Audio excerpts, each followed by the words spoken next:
אני טוענת שמלאך המוות היה בבית שלנו. אני ראיתי אותו נכנס. ואני הרגשתי את זה כבר 3-4 חודשים לפני. אני ממש ראיתי אותו מלמעלה.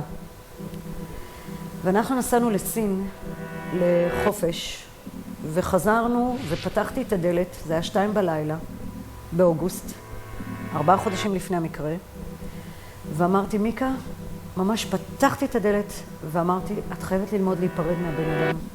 זה מה שהיה לי בראש כשפתחתי את הדלת. והיה טיול מדהים, שכשחזרתי הייתי בסערה מאוד גדולה מבחינת החיים שלי. ופיתחתי סוג של חרדה, שכל פעם שנאמר חברות היו מצלצלות לי אחרי העבודה, בואי נצא, אמרתי לא, אני חייבת ללכת הביתה. ולא יצאתי מהבית הזה. אני פשוט חיכיתי לטלפון שהודיעו לי שהוא מת. ב-21/12 בבוקר, אחרי שקלחתי והתלבשתי, אמרתי שלום לאשתי, והיא טוענת שהיא נראיתי, אני אומרת, הייתה הכי יפה שהייתה אי פעם. היה לו אור בגוף שאני לא יכולה להסביר. הוא העיר אותי בבוקר לשאול איך הוא נראה, כי היה לו ישיבה מאוד חשובה באותו יום. והיה הרבה אור לידו, ממש הרבה אור. ואמרתי, וואי, איזה יפה אתה. זה ממש קמתי בבוקר ואמרתי, איזה יפה אתה.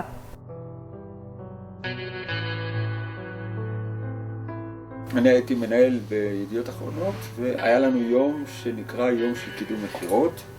ישבנו בתחנת רדיו 102 בתל אביב. תוך כדי ישיבה הוא קם פתאום. הסתכלתי עליו שהוא קם והמשכנו את הישיבה. פתאום שמעתי בום. כולם קמו במכה. ואז מה קרה? שולי נפל. נחתתי כמו שק כבד של תפוחי אדמה על הרצפה. אף אחד לא חשד שיש איזה בעיה. אצל שולי בכל מקרה אף פעם לא חשבנו שיש איזה בעיה.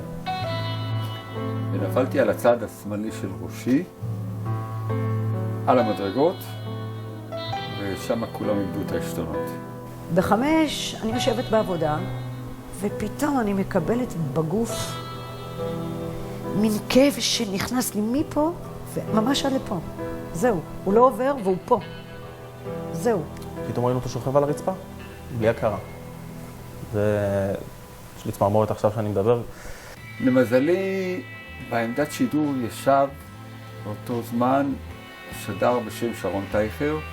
היה שם שידור רדיו, 2 שדרנים שהיו שם ברדיו, שידרו איזושהי תוכנית. אחד מהם רץ פתאום תוך כדי מהעמדה, הייתה למעלה, קומה מעלינו. עכשיו, הוא עשה לו הנשמה, אבל לא ראינו שקורה משהו. הסיכוי לשרוד בדום לב יורד ב10% כל דקה. אני זוכר שהיה לו קצת קצף בפה. אני לא ממש מבין ברפואה, סרטים שראיתי, זה הפחיד אותי עוד יותר. אני זוכר שהיה לו קטעים שהגוף שלו רעד ופרפר. לא יודע מה זה אומר, הפחיד אותי עוד יותר. מי שיותר מ7 דקות, אז הסיכוי שלו לשרוד הוא קטן, והסיכוי שלו לשרוד בלי נזק מוחי הוא מאוד מאוד קטן. לפי דברי אנשים שהיינו נוכחים שם, בין 8 ל10 דקות הייתי ללא דופק.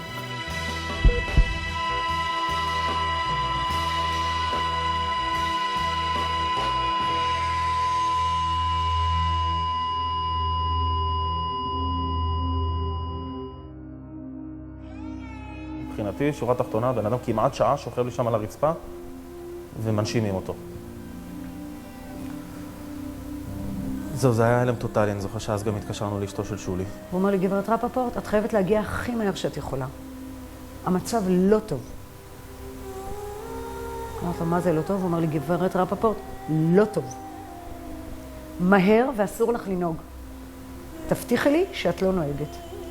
ואז הגוף שלי התחיל לרעוד, ביקשתי מהשכנה שלי, והיא לקח לנו הרבה זמן להגיע.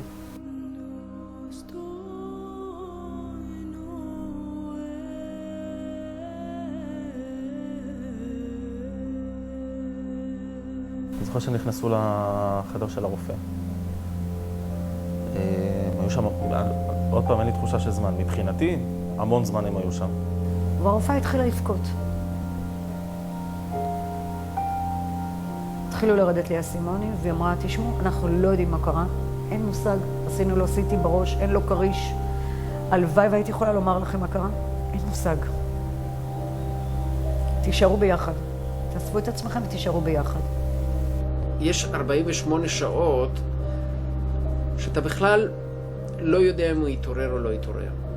זה שלב שהוא מאוד קשה לכולם. המומחה לקח אותנו בבית חולים, אמר לנו שיש לנו 0.001% שהכל יהיה בסדר, ושאנחנו צריכים הרבה מזל וצריכים... כל מה שנשאר זה רק להתפלל. אמרה לי, גברת רפפורט, תקשיבי למה שאני אמרתי לך. אני לא אמרת לך מזל, אני אמרתי לך נס. אני כבר הכנתי בגדים, כאילו לכל אחד מהילדים להלוויה. היינו בטוחים שלא נעבור את הלילה, כי זה מה שהבנו מהרופאים. ברגע שלא ידענו איך הוא יתעורר ומה הוא יתעורר ואם הוא יתעורר, אז פה התחילה הדאגה בעצם. ובשלב זה אתה עדיין לא יכול להגיד למשפחה כלום לגבי מה הסיכוי שהוא בכלל יתעורר, ואם הוא יתעורר באיזה מצב הוא יתעורר, איזה בן אדם יקבלו בחזרה. בקיצור, אנחנו הבנו אז שאנחנו לא יודעים אם שולי ישרוד, אבל שולי לא יהיה שולי, בכל מקרה. באמת רק קיווינו, התפללנו וחיכינו. בימים הראשונים בכלל לא ירד לו החום. החום נשאר גבוה, וזה דבר שלא אפשר בכלל את התהליך. ואז ביום השלישי, אמא שלי עלתה לדבר איתו. ועליתי למעלה, וביקשתי שכולם יצאו מהחדר. כל מה שהיא ביקשה היא להיפרד ממני כיאות ולהגיד לי מספר מילים לפני שאני מחזיר את נשמתי לבורא. ואמרתי לו, שולי, אנחנו אוהבים אותך. אני משחררת אותך. אתה חופשי. אל תעשה שום מאמץ בשביל אף אחד. אם טוב לך למעלה, תישאר שם, אנחנו נסתדר, הכל יהיה בסדר. פעם אחת בחיים תעשה רק מה שאתה רוצה. תלך עם מה שטוב לך, אל תחשוב עלינו. אנחנו אוהבים אותך, אני משחררת אותך. לך. ונשקתי אותו.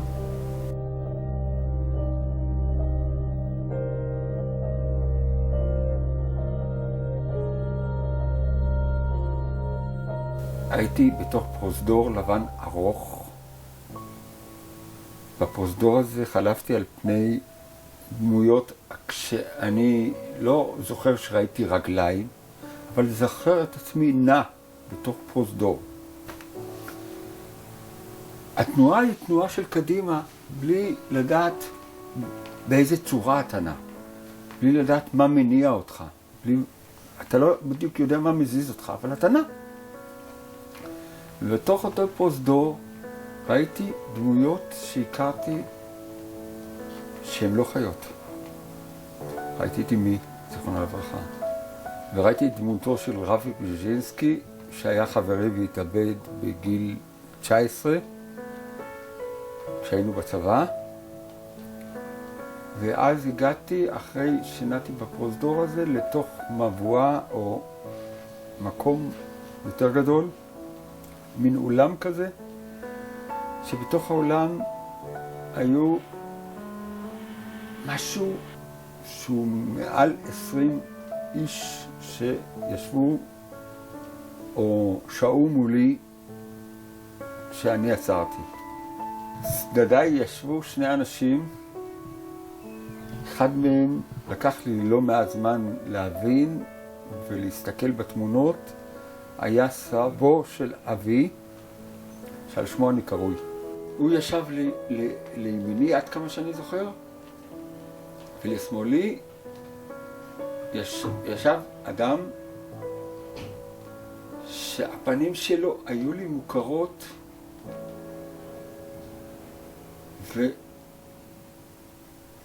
והוא אמר ששמו שמעון. והוא היה זה שסינגר עליי. בתוך אותו אולם, אני לא בדיוק זוכר, אבל נאמרו עליי דברי קטגוריה על מעשים שלא הייתי בסדר מול העולם שחייתי בו.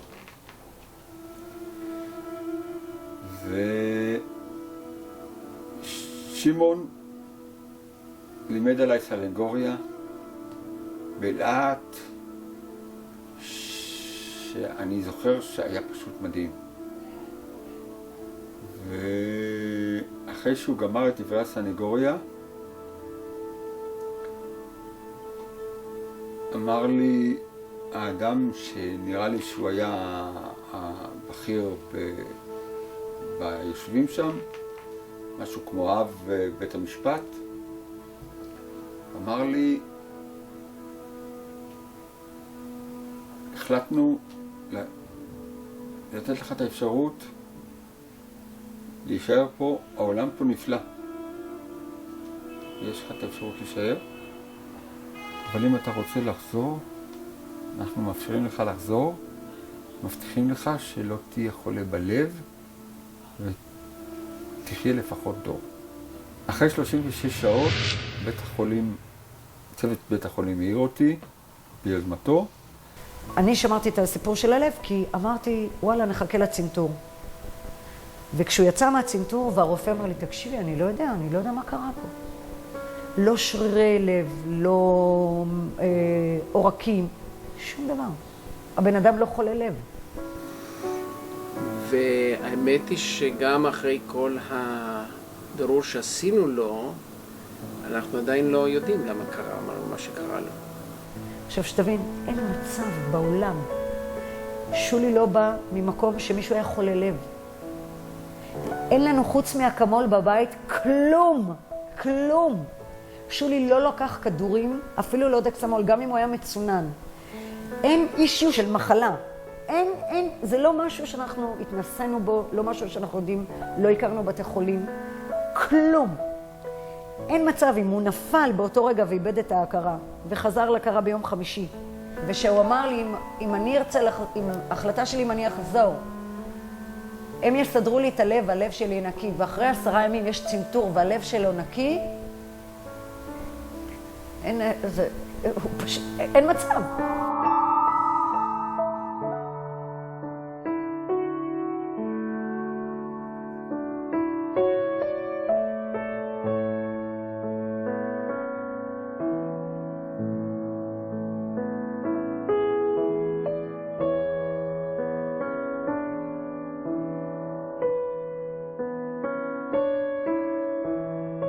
שהתעוררתי מהחוסר הכרה. אמרתי לה, מיקה, ומי זה שמעון? אני חייב לדעת מי זה שמעון.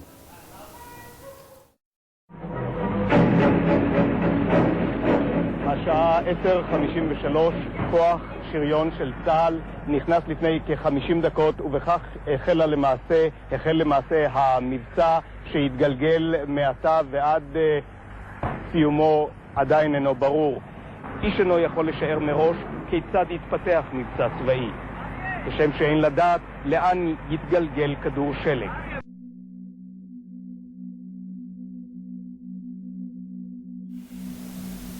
שמי שמעון בן ציון, ואני לחמתי במלחמת שלום הגליל, מלחמת לבנון. אבל היינו פלוגה וגדוד שהיו בו גם דתיים וגם מה שנקרא לא דתיים, נחלאים וטנקיסטים.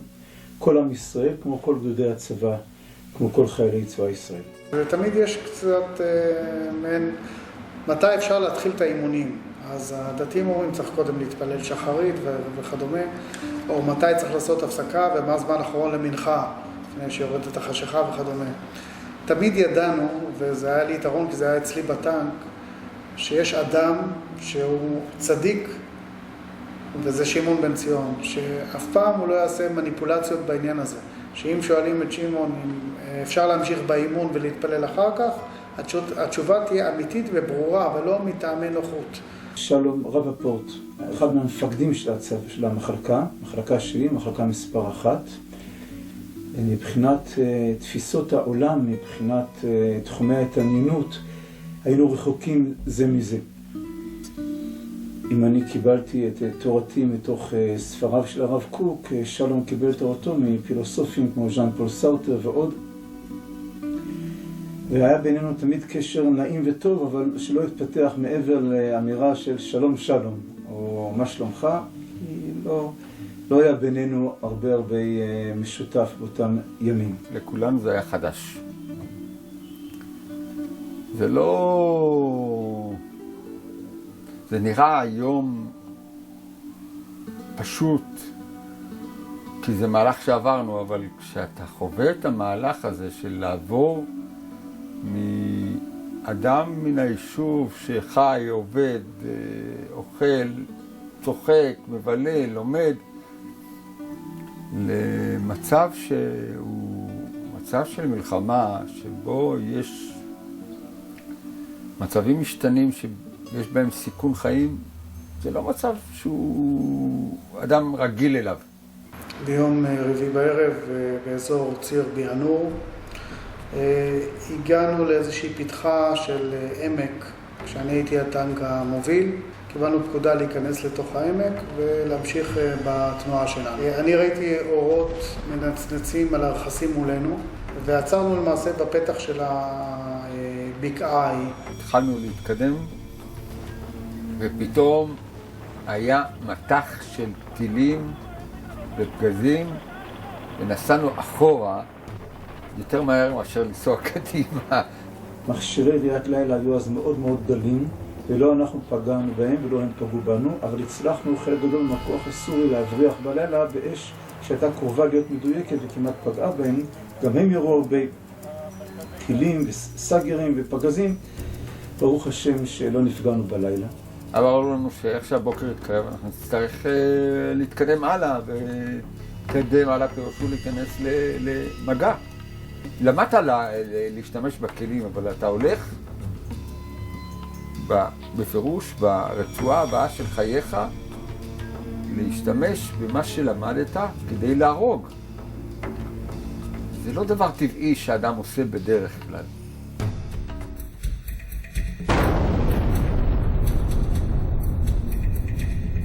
ביום חמישי בבוקר, ממש עם זריחת החמה, הלכנו אחורה קצת, נסענו אחורה מהטנקים ועלינו לעמדות אש, מה שנקרא, כדי לראות על הטנקים שהיו מולנו, והפעם אנחנו היינו מוסתרים עם הרכס והם היו מולנו על הרכס השני. כשאני אומר מולנו זה טווח של 3 קילומטר. השעה הייתה 5:10, ואז התחיל הקרב הממשי. השמש הייתה בעיניים, ושמעון, הרב שמעון, ציונקר, לא זיהה את המטרה, מאחר והוא היה מסונבר מאור השמש. ואז ביצענו נוהל שנקרא ירי מפקד. ירדתי למטה אני ועמדתי באלף את הטווח ונתתי פקודה אש. אורי אופיר זיכרונו לברכה טען את הפגז. הסתכלתי במטרה, כיוונתי, יצא פגז, ואתה רואה את הפגיעה במטרה, הטנק הסורי עלה באש. פגענו בטנק סורי, והייתה תחושה מאוד טובה, וכמו שציין מפקד המחלקה קובי, שהוא מפקד הטנק, אורי אופיר הרים את הבוין, הרים את האגודל, תנועת ניצחון כזאת. כשטנק אחד עולה לעמדה של אש על מנת לבצע סדרת ירי, הטנק שצופה לו עולה לעמדת תצפית, שרק המפקד חשוף ויכול לראות במשקפת את הירי של הטנק השכן לו, ואז הוא יכול לצפות ולהגיד פגעת קצר, פגעת אחרי המטרה.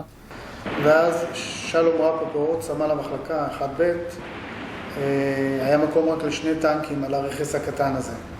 והוא היה מימיני, ממזרחית לי, והוא עלה והתחיל לראות על טנק אחר שהיה באותה סביבה. היינו יורים פגז ויורדים מהעמדה, שצריכים להוציא פגז נוסף, היינו עולים בחזרה לעמדה או קרוב אליה ויורים את הפגז. דילגתי, נסעתי קצת שמאלה ועליתי עוד פעם אחרי 100 מטר ברווח מהמקום הקודם. ראיתי את הטנק שפגעתי בו והיה טנק ליד, טנק סורי, ואז הוריתי לשמעון להתחיל לקבל על הטנק הזה, כיוונתי אותו למטרה.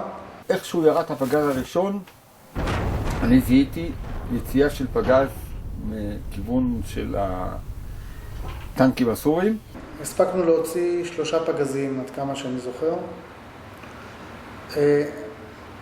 תוך כדי כך שאני יורה חצי ימינה, זה היה לכיוון מזרח, כנראה מהסיפורים ששמעתי אחר כך, אבל מישהו שהוא טנק סורי בצד המערבי יותר, אלכסונית שמאלה, כיוון עליי והתחיל לסגור עליי. אמרתי לו, קובי, הפגז השני שנורא לך, פגע ארוך, רד אחורה בבקשה. קובי אמר, אני יורד פגז מהיר, אני מרגיש שאנחנו הולכים לפגוע, ויורד. אמרתי לו, קובי, אני מבקש ממך, הוא עושה לך מסגר, אז זה פגע קצר וארוך, הפגז הבא, זה עלול לפגוע בך. תרד בבקשה. אמר לי, בסדר, אני ירד, אני מוציא פגז ויורד. הוא הוציא את הפגז שלו, וצעקתי בקשר, קובי, רד אחורה. כשראיתי יציאה של הפגז אצל הסורים, וצעקתי בקשר, קובי, רד אחורה. מהצעקה שלי, כל הטנקים של הפלוגה ירדו אחורה, חוץ מקובי. והתותחן שמולנו הסורי עבד מדויק לצערנו, ואז עושה שיטת מסגר למעלה למטה, והשלישי אכן היה לצערנו על פי תורת חיל שריון שלהם ושלנו, פגע מטרה. פגע פגז בחלק השמאלי הקדמי האמצעי של הטנק. ופשוט ראיתי את המעוף של הפגז, ראיתי את רגע החדירה, את ההבזק של האש שיצא מהטנק, את קובי אף מצריחון המפקד לתגובה. הייתה בעירה מבחינת החום, תחשוב, כשמתכת חודרת מתכת במרחק 3 קילומטר, איזה מסה, איזה בפיזיקה, איזה חום אדיר נוצר בחור הזה של החיכוך. איך שראיתי את הפגיעה וראיתי את קובי אף ואת האש, צעקתי לצוות שלי, רבותיי, הטנק של קובי נפגע, קחו את הטנק אחורה, אני רץ לראות מה קורה אם יש מישהו שאפשר להציל אותו. תביאו לי מטף. כנראה שיעקב הנהג ואורי נהרגו במקום. הרגשתי שאני בוער, קפצתי למטה, גלגלתי את עצמי וחיביתי את עצמי מהלהבות. ואני נשארתי לבדי בתוך הצריח תת-תותחן, שזה המקום שמבחינת הסיכויים הריאליים יש הכי פחות סיכויים לצאת משם. 58% מהגוף שלי היו בכוויות בכל מיני דרגות. האדרנלין עדיין זרם ועדיין תפקדתי. הראש עוד עבד, לשמחתי. ובאותו רגע ניגש אליי שלום רפופורט. אמרתי לו, אתה בסדר? הוא אומר לי, אני אהיה בסדר? רוץ תראה אם יש מישהו נוסף להציל. החום בטנק היה למעלה מ-200 מעלות צלזיוס, שזה חום קשה מנסו. הבגד שלי הלך והתפורר, שזה דרכו של הבגד, בגד חסין אש, כדי שלא ידבק לגוף, אז הוא הולך ומתפורר. רק לידיים היו כפפות, על הידיים כפפות חסינות חזקות, כפפות נומקס כמו זה. אני איבדתי את ההכרה תוך פחות משניות, אבל פעל בי רצון לחיות. איזה מין כוח אלוקי שהשם חנן אותנו בו, זיק כזה שאומר בכל מצב שעדיין נשימה באפינו, תעשה כל מאמץ בלי שאני מבין מה שקורה, בלי שאני מרגיש מה שקורה. כל הכוחות שובתים, אבל האינסטינקט הזה לחיות פועל ונותן את הפקודות הנכונות, בלי איזה חשיבה ותכנון ושכל, והמשמעות הייתה לצאת מהטנק. הפקודה אמרה, צא מהטנק. ואז אני אחזתי מהידיים עם הכפפות האלה וכל מה שיכולתי, כפתור מטווח, כפתור מחשב, מטווח וכל דבר, ומילימטר אחרי מילימטר התחלתי לחלץ את עצמי מהטנק הבוער עם מכת החום הכבדה. עליתי על הטנק בער. חברים סיפרו לי אחרי זה שגם ירו על הטנק גזים. הייתה סכנה כל רגע שהוא התפוצץ. לא היה לי כוח להוציא את עצמי מהטנק. הגעתי עד שראשי הציץ מהפתח של הטנק, צריכון המפקד, אבל שהמפקד כבר לא היה כי הוא עף. ועוד רגע קט, כמעט הייתי צונח חזרה לתוך הטנק ולא הייתי יוצא משם. אבל בחסדי השם הגיע מלאך טוב. הוא הצליח להגיע לאדום המפקד. היה לי ברור שלהוציא את שמעון יהיה לא פשוט. תפס אותי כאן בעורף, יש שם איזו רצועה שמשתלשלת מהחסין אש שעוד בערך הולך ומתפורר. אני עדיין לא יודע עד היום באיזה כוח, אבל משכתי אותו החוצה. ושלף אותי לא רק בכוח של מסירות נפש נפשית ורוחנית, אלא גם עוצמות פיזיות גדולות, ככה הוצאתי כמו שמוצאים שערה מלבן. כשהצלחתי להוציא אותי החוצה מתוך הזיכרון מפקד ולגלגל אותו לטובה. למשוך אותו לטובה. בטובה ראיתי שעשיתי סיבוב בעין וראיתי שאין אף אחד שם שיכול לעזור לי, והחלטתי שכדי להוריד אותו מהטנק אני חייב לזרוק אותו מהטובה לרצפה. כי אני לא אצליח, כבר לא היה לי כוח יותר, לא נשמתי כבר. אש אחזה בטנק, יש פגזים בתוך הטנק, תחמושת בלי סוף, ירו על הטנק הזה. לא יודע. לא יודע איך דברים מתנהלים, אבל לי למשל ברור לחלוטין שבן אדם שקופץ לתוך טנק בוער פעמיים להציל בן אדם ממוות לחיים, אדם כזה הוא בוודאי לגמרי בין העולם הבא. זה בכלל לא שאלה. מה פירוש? זה לא דבר זה החלטה של שנייה. אדם בשנייה מחליט החלטה כזאת, זה אפילו לא חלקיק שנייה. כל ההוויה שלו, כל החינוך שלו, כל הערכים שלו, הכל פתאום עומד מול עיניו, והוא מוכן לוותר על אשתו, על הילדים, על הכל, על הכסף, על הרכוש, על הכל הוא מוכן לוותר בשביל מישהו אחר. מאותו רגע שהטנק של קובי נפגע, לא חשבתי, פשוט ביצעתי משהו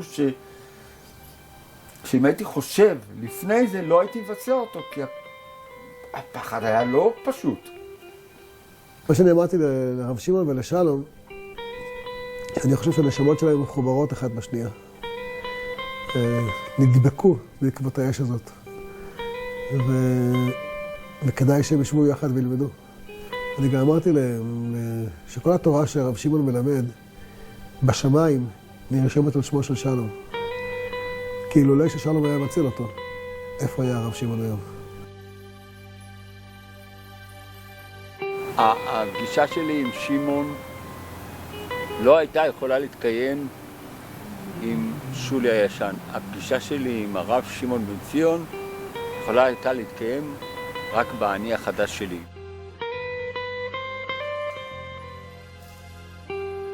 ממה שאני לומד יחד עם שמעון, ממה שאני זוכר, העולם הזה כבר עבד פעם אחת בגלל שאנחנו, בני האדם, אהבנו את מה שנקרא את החומר ולא, וסגדנו לחומר ולא לדברים שקשורים לרוח.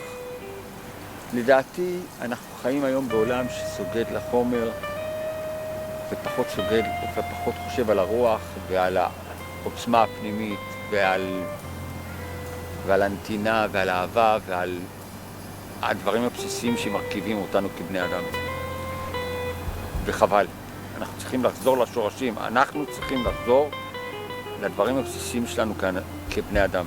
לאהבה, לנתינה, לכבוד, בין אדם ובחברו ובין אדם למקום, לדברים שמרכיבים את הערכים הבסיסיים שלנו.